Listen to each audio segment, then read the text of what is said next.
Girlfriend द्वारा तैयार की गई रेमन सूप की तनी कितनी स्वादिष्ट होती है। उसमें थोड़ी सी सब्जियां डाल दें तो यह संयोजन इतना लुभावना हो जाता है कि आसपास के खाने वाले लोग इससे दूर नहीं रह पाते। हालांकि उन्हें यह नहीं पता कि कटोरे में सूप वास्तव में मालिक की गर्लफ्रेंड द्वारा सावधानीपूर्वक तैयार किया गया है।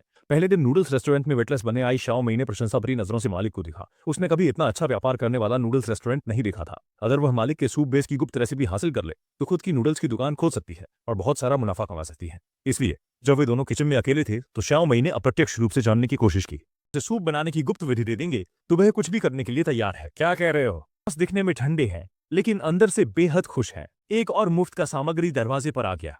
जल्दी ही शाओ मई बॉस की हवेली में पहुंच गई। सोचते हुए कि अभी एक बड़ी लड़ाई होने वाली है, शाओ मई ने पानी पीना शुरू कर दिया।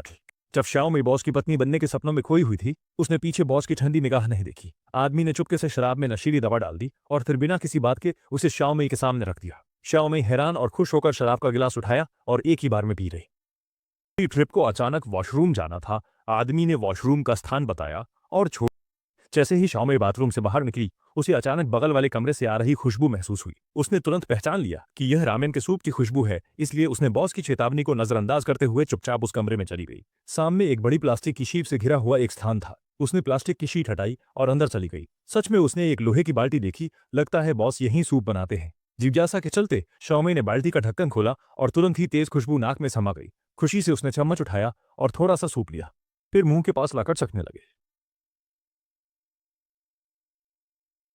ये वही स्वाद है, लेकिन देखने में साधारण सामग्री से इतनी लाजवाब स्वाद क्यों निकलता है? तभी अचानक एक हाथ पानी की सतत से बाहर आई। पहले तो छोटा मई को लगा कि वह धोखा खा रही है, लेकिन जब उसने देखा कि वह सच में एक औरत का हाथ है तो वह बहुत डर गई और जमीन पर गिर गई।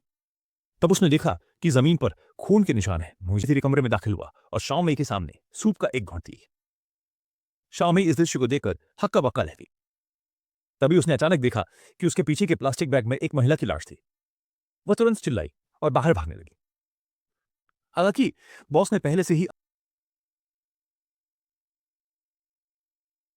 जैसा कि उम्मीद थी, कहानी के अंत में शाओमी भी पुराने सूप की सामग्री बन गई और दुकान में